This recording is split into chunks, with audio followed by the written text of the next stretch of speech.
السلام علیکم. نننۍ ویډیو کې موږ زده کوو آی پي کمپلینټ چې آی پي کمپلینټ څه ته وایي. آی پي کمپلینټ دې ته وایي چې کله موږ د یو برند د اجازت نه بغیر د هغه برند پروډکټ خرڅوو دې ته به آی پي کمپلینټ وایي.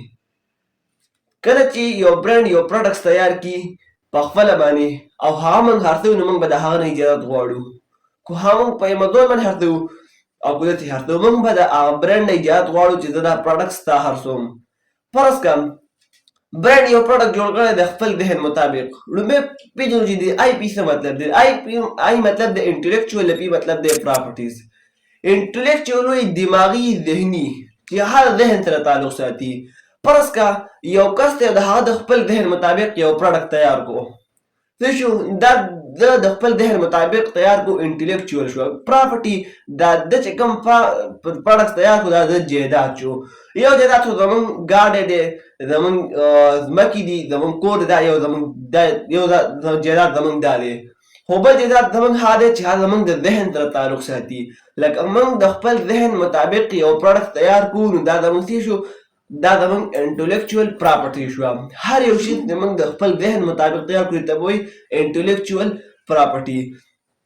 دا صرف په امازون کې نه لاګو کېږي، صرف په ډیجیټل مارکیټینګ چې کوم دغه دي مختلف قسمه اپسونه دي دا صرف په هغې کې نه لاګو کېږي. لکه دراز، لزادا شوه، علي ایکسپریس شو، صرف په دغه کې نه لاګو کېږي بلکې د امازون نه بغیر هم دا په لاګو کېږي.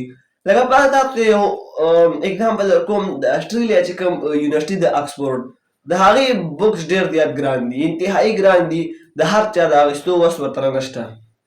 یو ځل داسې چلو شو چې په انډیا کې یو کس دغه کتابونه فوټوسټیټ کې وایستې او خلکو باندې خرڅول شروع کړل.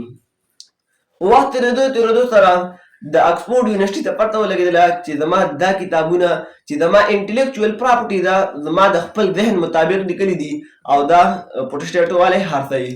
نو هغوی دا چل چې انډیا ته ویل او په دې کس باندې کمپلینټ وکړو، شکایت یې وکړو. کمپلینټ اصل کې شکایت ته وایي چې د هغې د وجې هغه عدالت کې پیش کړی شو او د قانون مطابق هغه یو د عدالت کې د قانون مطابق هغه یو مجرم ثابت کړی شو، هغه باندې قید وهڅوم. خو لیکن هغه ډېر زیات غریب و، وسې دونه نه کېدو، څه وخت بعد بیا راخلاص شو. انټلیکچوال پراپرټي دې ته وایي کله چې یو کس د خپل ذهن مطابق څه تیار کړي. تاسو ته مې وویل چې ذهن سره تعلق ساتي، دا انټلیکچوال دی، دا ذهني دی. د انټلیکچوال اصل کې معنی دا ذهني، عقلي. په اسانو نرمو الفاظو کې پوه کومه چې آی پي کمپلینټ څه ته وایي. چې کله موږ د یو برند د اجازت نه بغیر د هغه پروډکټ خرڅوو هغې ته به وایي موږ باندې به آی پي کمپلینټ راځي. چې کله موږ د یو برند د اجازت نه بغیر د هغه پروډکټ خرڅوو موږ باندې به څه راځي؟ آی پي کمپلینټ، موږ باندې به شکایت راځي. دا کوم برند چې دی دا به دغه ته وایي د امازون ته چې دا کس چې کوم دی دا زما د اجازت نه بغیر زما پروډکټ خرڅوي. چې کله په امازون تاسو راشئ او هر یو پروډکټ سره د آی پي کمپلینټ والا شیانو تاسو ته په سکرین باندې ښکاري، نو دې دا مطلب دی چې دا برند چاته اجازت نه ورکوي د خپل پروډکټس د خرڅولو. یعنې مطلب دا نه غواړي چې زما پروډکټ زما نه علاوه بل څوک خرڅ کړي. د خوشحالۍ خبره دا ده چې یو کس ستا پروډکټ خرڅوي نو تا له خوشحاله کېدل پکار دي چې ته په دې خوشحاله شي چې ستا دې سره نور هم سیل شوی. لکه فرض کړه یو نایکي یو بوټ دی، نو نایکي کپلې په دې خوشحالي پکار ده چې نایکي بوټ په مارکیټ کې لس دوکانونه دي او اووه دوکانداران نایکي بوټ خرڅوي او درې والا نور، دا درې دوکانونه چې کوم دي دا نور خرڅوي. نایکي والا په دې باندې خوشحالي پکار ده. خو لیکن دې وخت کې عجیب ترین خبره دا ده چې نایکي والا به مختلف قسمه سوچونه د دې باره کې په ذهن کې راځي. لکه هغه به دا وایي چې زما دا نایکي بوټ دی دې خرڅوم په $200 باندې. فرض که دا دکاندار د دې نه کم ریټ باندې خرڅ نه کړي، یو بیا دا سوچ هم ذهن کې پیدا کېږي.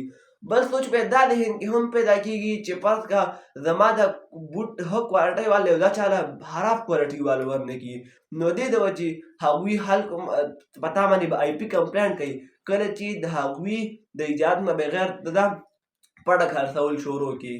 دې ته وایي آی پي کمپلینټ. دویمه پسې دی بای باکس. تاسو ته ښکاري دا په دې باندې لاندې بای ناو بټن ده، دې بای ناو بټن ته بای باکس وایي. په امازون کې په دراز کې په علي بابا کې ټول گیم د بای ناو دی. څه شو؟ ټول گیم د بای ناو او د بای باکس بټن دی. چې کله ته علي بابا باندې یا په امازون باندې څه شي دالي نو تاسو د سیټ کې دا بټن ښکاري ته په دې باندې کلیک کوي چې ته تاره ورسه پیسې کټ کړی شي او ته څه به دا به را پروډکټس واخلي بای نو مطلب د بای مطلب دی هرین نه اخیستل او د نو مطلب ابو لیکن اوس دا پروډکټس واخله د دې دا مطلب دی د بای نو بټن مطلب دی اخیستل نو لیکن که تاسو چېرته لیدل بای نو بټن تاسو چېرته لیدله نو دې مطلب تاسو څه مطلب والی بای باکس د بای نو بټن اصل مطلب دی اخیستل د بای باکس او بای نو مطلب غالبا یو دی